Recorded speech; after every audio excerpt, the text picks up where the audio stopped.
Hello and welcome back to the Thursday Night Football DFS Breakdown for Falcons versus Buccaneers. We got Atlanta versus Tampa Bay. I think it's going to be a fun game. There's definitely some different storylines and lower-owned players that we will have some leverage on and can possibly play. Now, let's get into it. But before we do, come join us at LineStar. If you have not tried us before, there is a 7-day free trial through the app stores, Android or iOS.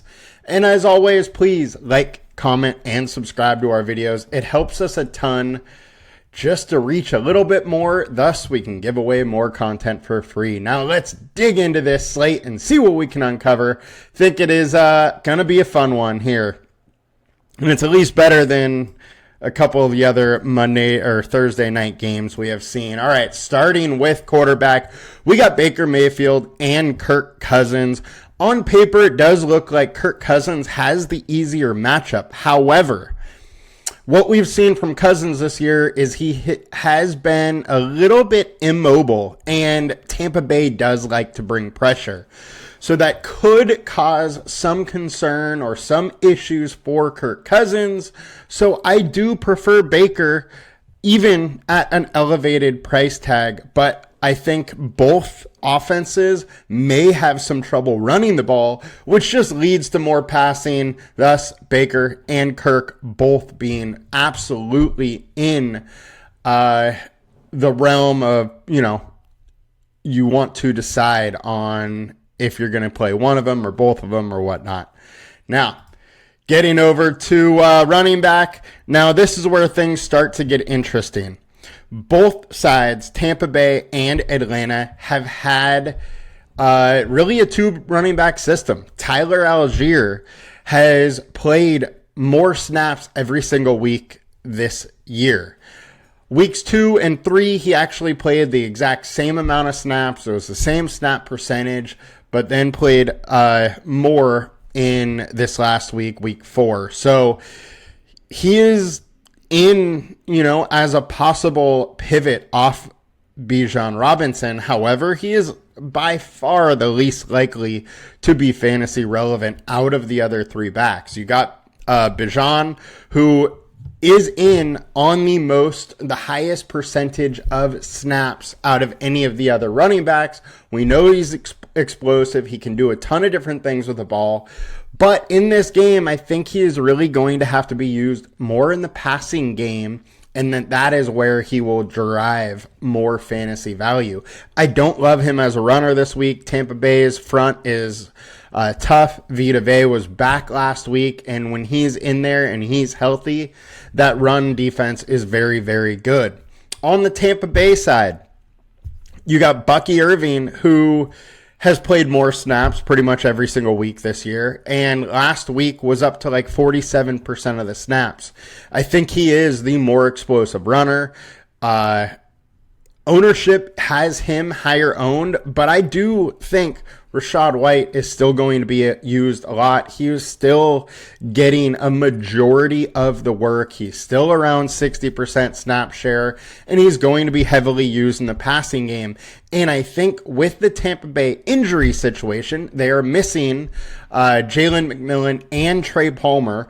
Both guys, would slot in as that third receiver. So they're missing their third and fourth receiver. With that, it is more likely there's, the possibility of those Rachaad White checkdowns, and Tampa Bay is just going to want him on the field a little bit because of his pass catching prowess. So Rachaad White is coming in as one of the lower owned in our ownership rankings right now, but I gotta say that I absolutely believe in him in this spot, and he is really one of my favorite running backs to go with, and I'm probably going to play him quite a bit. I don't mind some Bijan. I just think his price is very, very high for what our projection is. We have him at 14.4. Consensus has him way higher than everybody else, but if you want to go off our projections, we just don't have him that high, and I think it's right to not have him that high. He hasn't broken 16 yet this season. 14 is right around what his average has been, and this matchup is an average matchup. I think consensus projections being at 18 for him is kind of wild. He would have to do a lot in what is not really a plus matchup. It's just kind of an average matchup. If you look at our team defense rankings, we have Bijan Robinson's matchup at 10th versus running back for Tampa Bay. So it's a minus matchup, if anything. It is not plus. Rachaad White, not much better. He's at 11th. Both of them, however, I think could be good in the passing game. If you look, we have 0.5 additional receptions for both running backs and the receiving yards. You know, there's possible extras in this matchup for Bijan. So I think the receiving game is where these guys can get their value. And it's really a toss-up which one of the two has more targets, catches, yards in that receiving game. So now let's move it on to wide receiver. So wide receiver situation, our highest owned wide receiver is Chris Godwin, 53% owned, but Ray McCloud, Drake London are both at 51% and right there. I think Ray McCloud at 3,400 is absolutely interesting. A lot has been made about how much Darnell Mooney has been playing. Since week 2, Ray McCloud's been playing like 95% of the snaps. He's been on the field a ton. They've been doing a ton of 3-wide sets. And look, 7 targets last game, 3 touches the game before that, 5 targets the game before that. In the first game, when he wasn't even on the field that much, 7 targets. He has been regularly used in this offense, and at 3,400, he is 100% in contention here to be used, but at pretty much double the price, a little over double the price, Darnell Mooney, very similar situation, but way less ownership. So I don't mind Darnell Mooney either. On the Tampa Bay Bucs side, I think this is very interesting. So Trey Palmer got a concussion last week, and Sterling Shepard jumped in playing 65% of the snaps. He had 5 targets, 3 receptions, 51 yards. He is probably going to play a ton in this game, and if he is going overlooked and, you know, the projections stay low, his ownership stays low, 9% owned, $1,600 Sterling Shepard is way, way too low. He had 5 targets last week. He can absolutely get that this week, probably playing, 70-ish% of the snaps. But you also cannot forget about Cameron Johnson, who played 35% of the snaps. Now, he is questionable, or he was last week, so you do need to watch his, injury outlook as we get closer to game time tomorrow on Thursday. I'm filming this on Wednesday. But at 200, if he is playing 45-50% of the snaps, which is absolutely a possibility, he becomes super interesting at, site minimum on DraftKings. But I would much prefer Sterling Shepard, who slightly more owned, but the projection is just way, way higher, and the likelihood of him coming through is really, really high.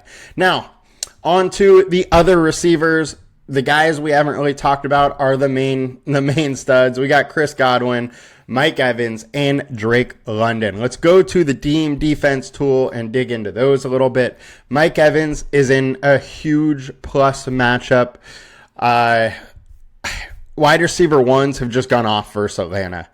Rashee Rice, Olave had his best game. I'm blanking on the other guys right now.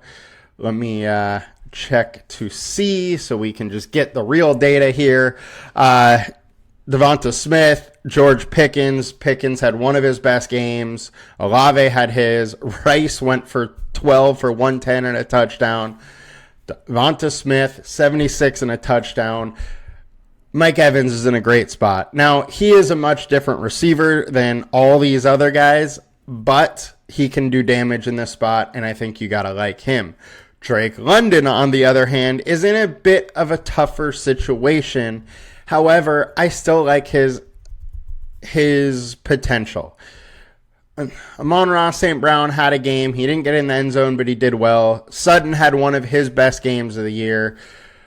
McLaurin, that was Jaden Daniels' first start as an NFL quarterback. I kind of got to give him a pass there. And then Jahan Dotson, he was a wide receiver 1, and he should be a wide receiver 3 in the NFL. So I think there is definitely paths to success for Drake London. And on our team defense tool, you have him as an average NFL matchup here.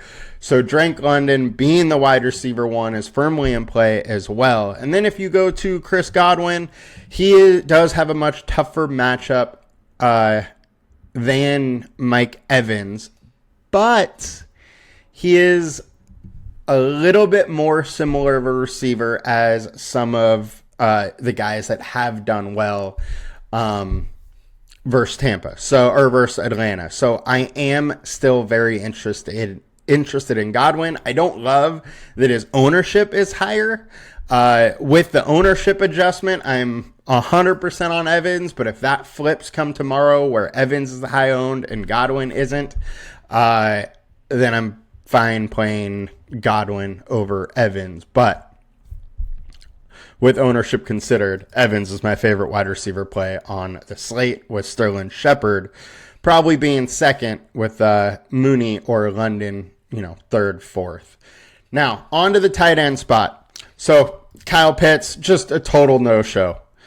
3 targets, no receptions, no yards, nothing. I watched the 3 targets he had. They looked totally awful.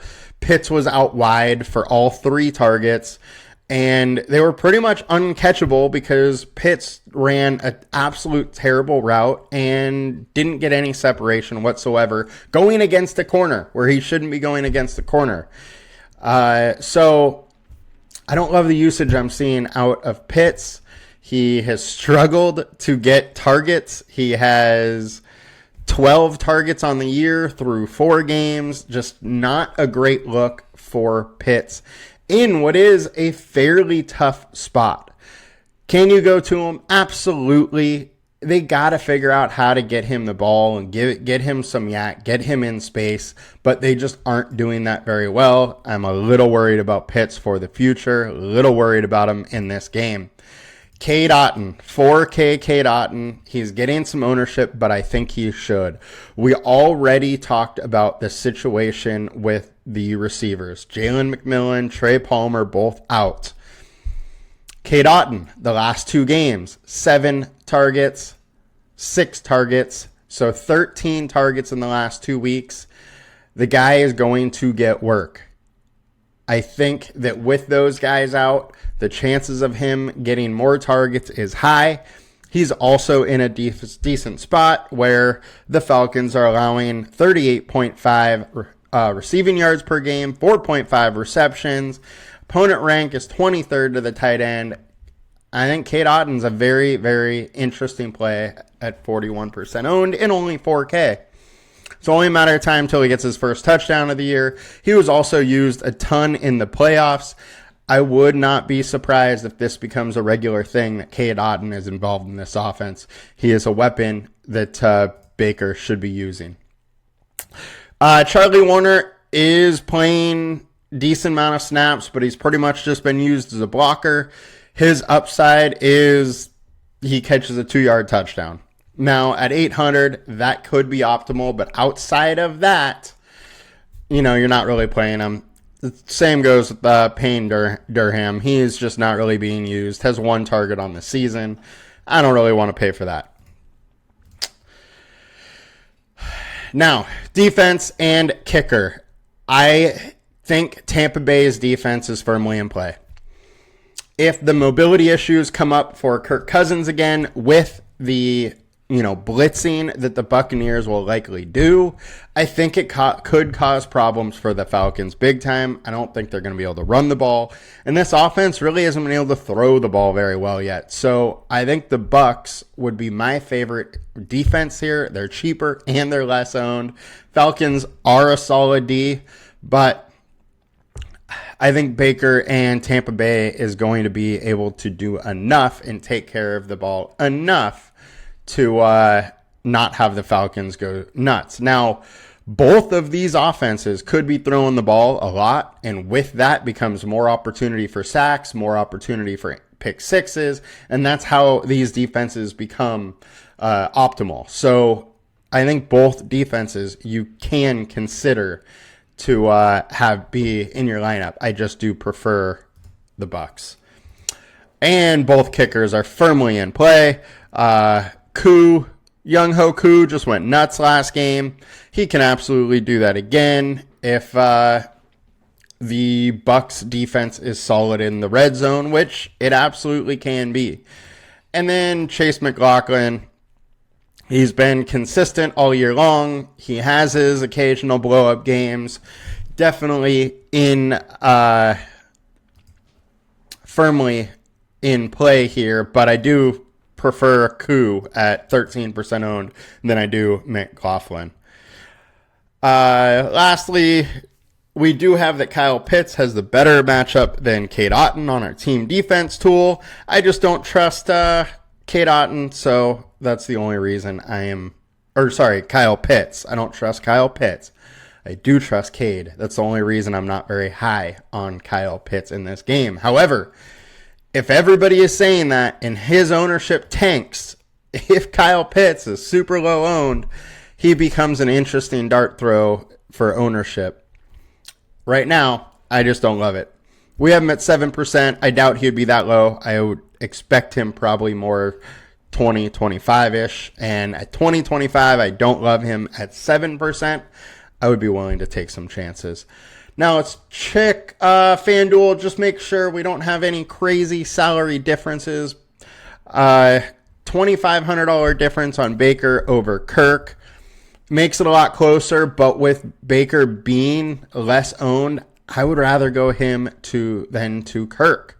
On the running back side, Bijan being the highest owned and $4K more expensive than Rachaad White has me absolutely loving the Buccaneers running backs over the Falcons running backs. Also think it would be interesting going Tyler Algier, hoping he just bangs one in to the end zone and takes away that possibility from Bijan, who is going much higher owned. And wide receivers, we have Darnell Mooney, Drake London being the highest owned. I like Tampa Bay's passing game better. I would be totally on the Tampa Bay guys over Atlanta in this situation. I know Atlanta's favor, but I like Tampa Bay in this game. Also, Sterling Shepard at 7K is extremely interesting at super low ownership. There is the chance that he gets 5-7 targets, and if one of those is in the end zone, he adds 50 yards or something, full path to him being in the optimal, and he's going super low owned. So very, very interesting. As far as ceilings in the possible or wide receivers in the possible captain spot, I think it's pretty much Godwin's, Evans, or London only, but I would prefer Evans over the 3 just because his ceiling is so much higher than the other guys. Lastly, at tight end, Cade Otton's 1K less, going slightly more owned. I would rather Otton over Pitts, but both are in play if these ownerships stay where they are. And then defensive-wise, both guys the same, or both teams same price, and I do prefer the Bucs. And that'll do it for us today. Quick one, ran through it all. I hope you guys have a great game. Hope you make some money. See you guys later this week with the main slate DFS breakdown. Have a good one. Peace.